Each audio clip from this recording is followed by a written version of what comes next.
Goku is and always will be the strongest. He is the legendary Super Saiyan, the pure-hearted, pride-filled dragon warrior who learned martial arts under the school of the turtle. He was able to take on the likes of Frieza, Cell, and even Majin Buu, which inevitably led to him outclassing the other Z fighters and even his rival Piccolo.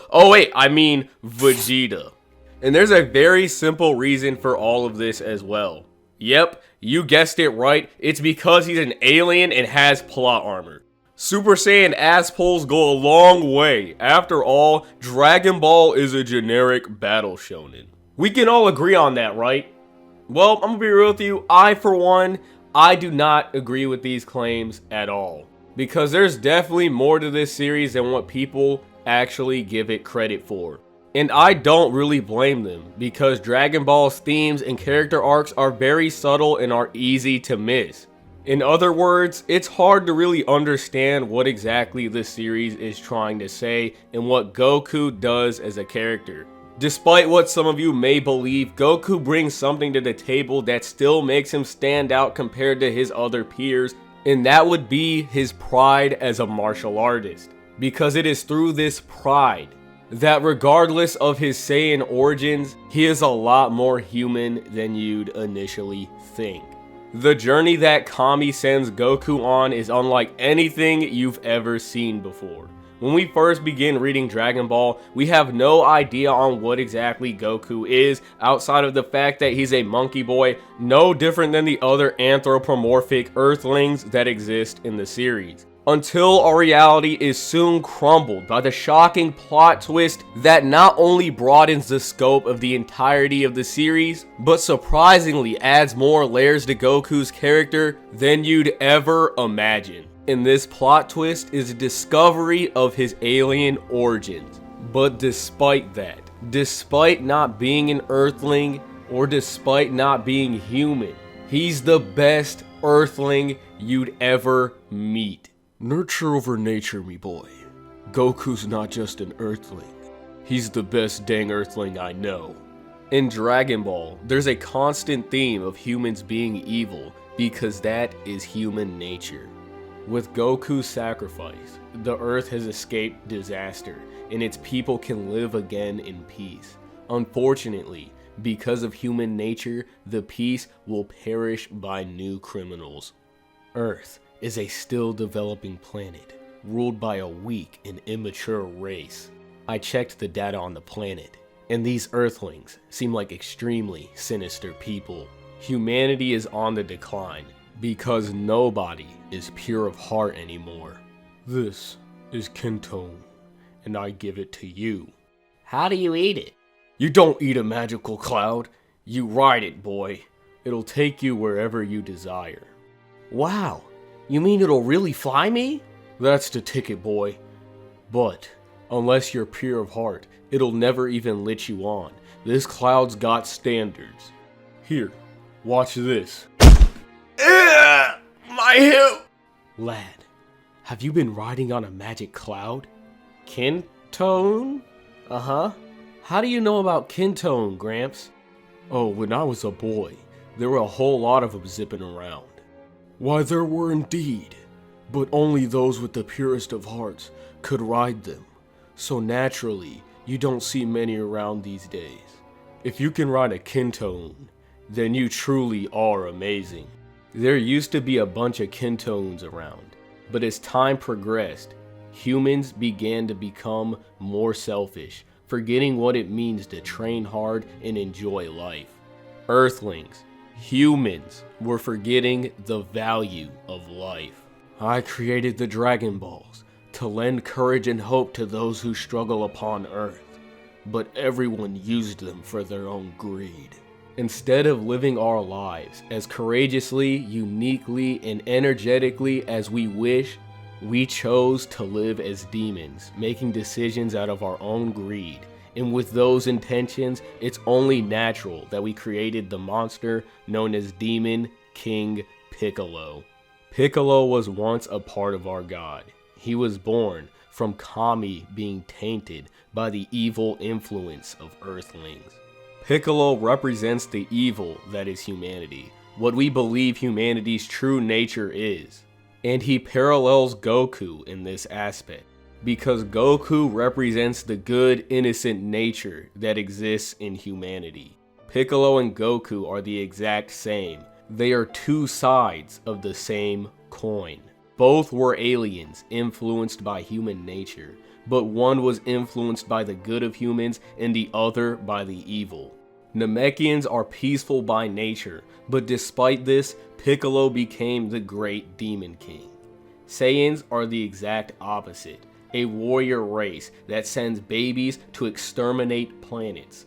They're evil as their blood gets riled up from carnage, craving violence. The Saiyans are no different than demons.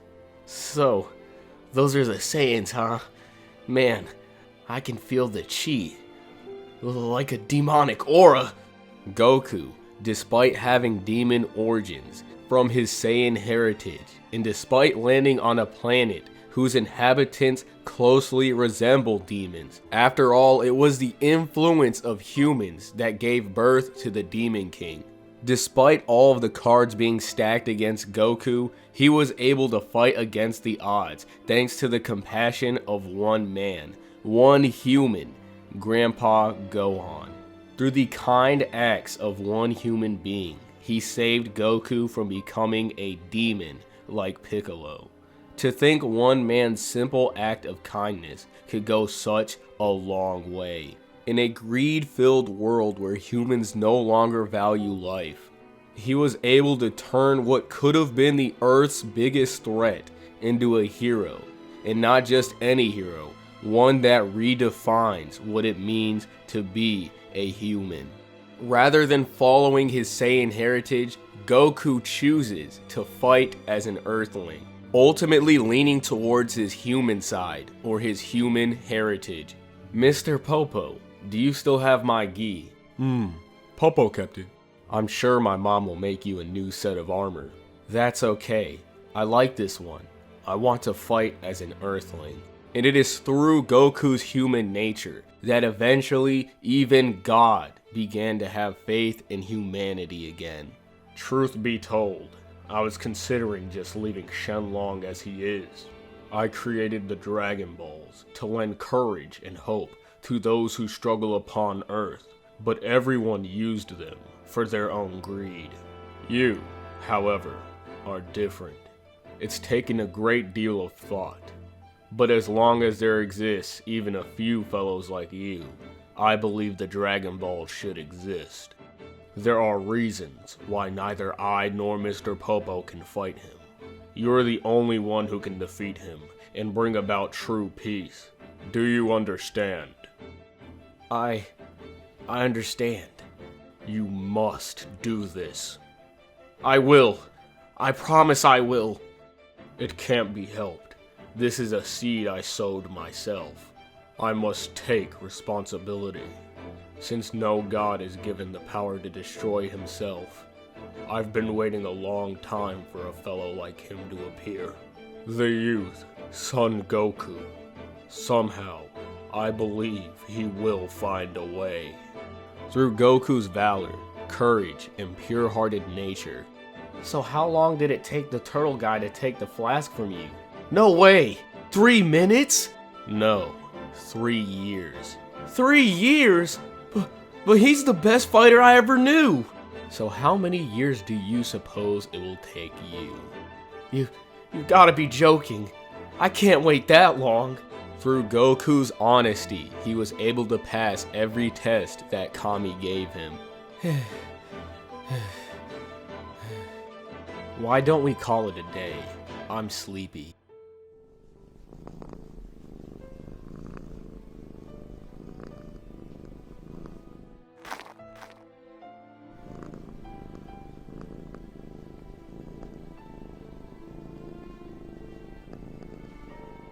Nah, no way. I'm definitely gonna take it, but I'll do it fair and square. Ho ho ho. What a refreshingly honest lad. Quite a change from his mentor.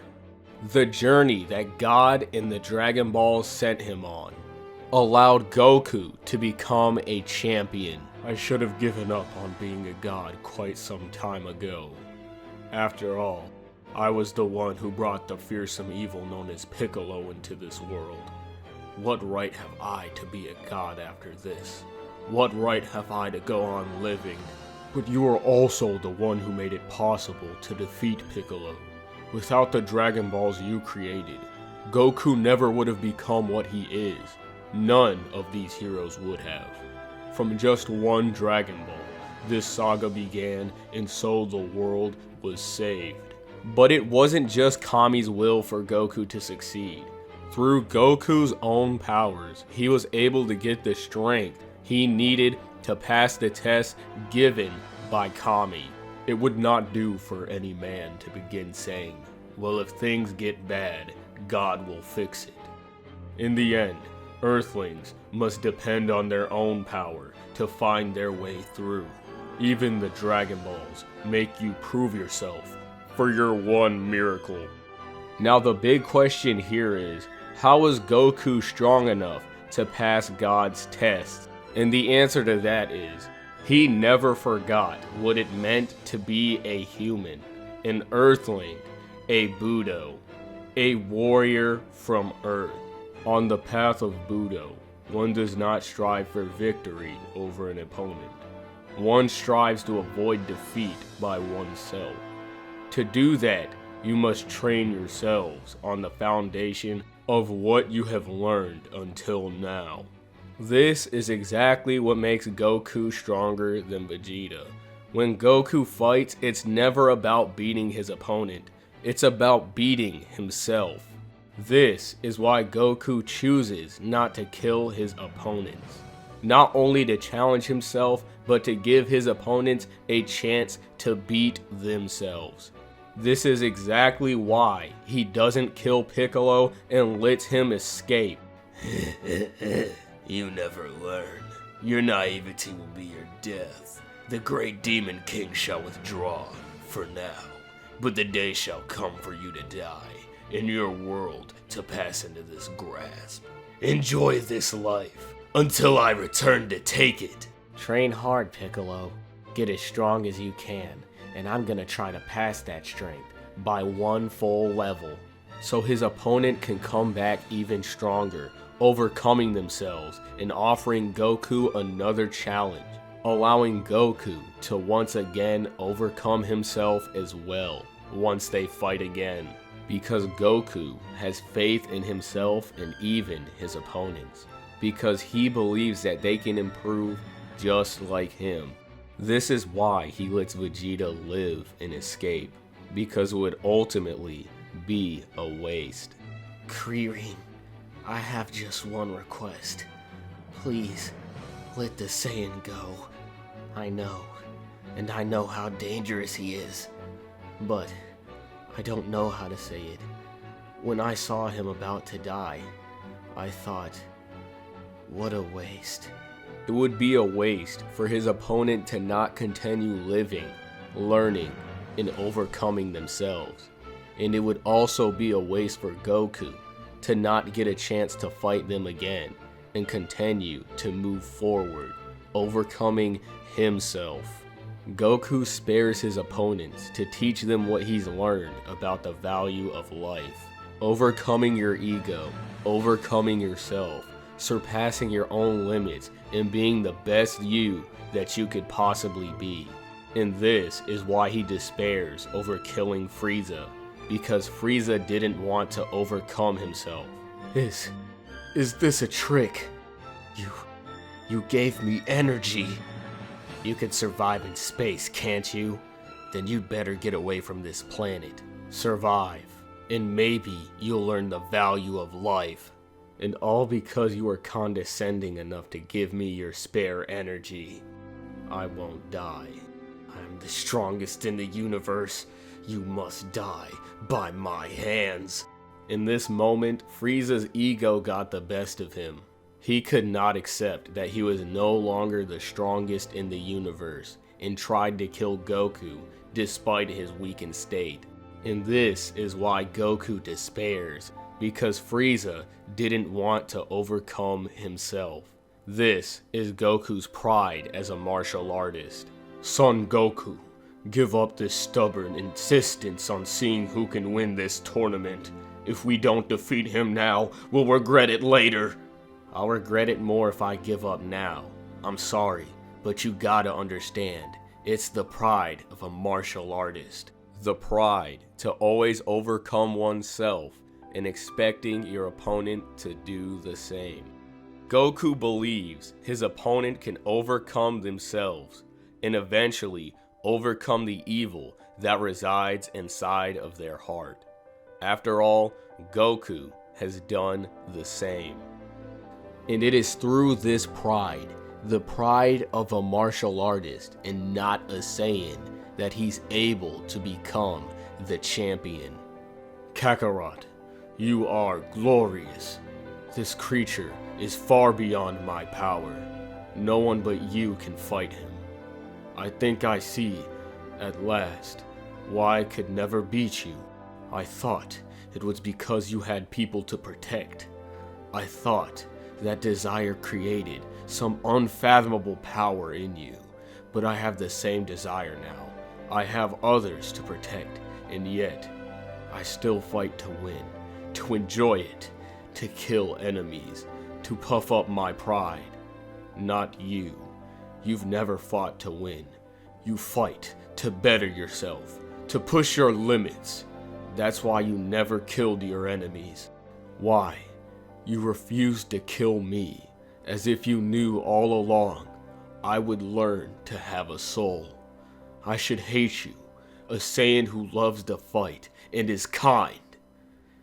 Good luck, Kakarot. You are the champion.